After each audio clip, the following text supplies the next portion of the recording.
ingatan para maplastar ka.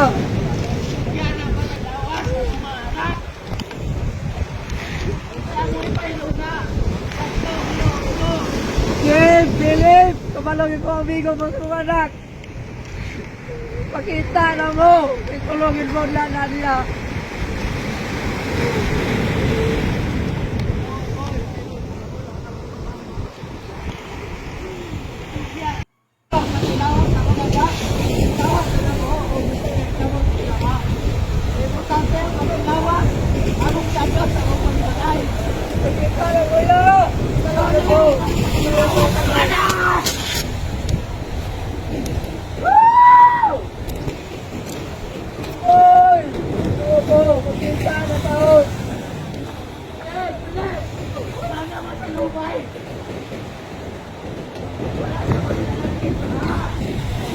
Tawag ka na niya!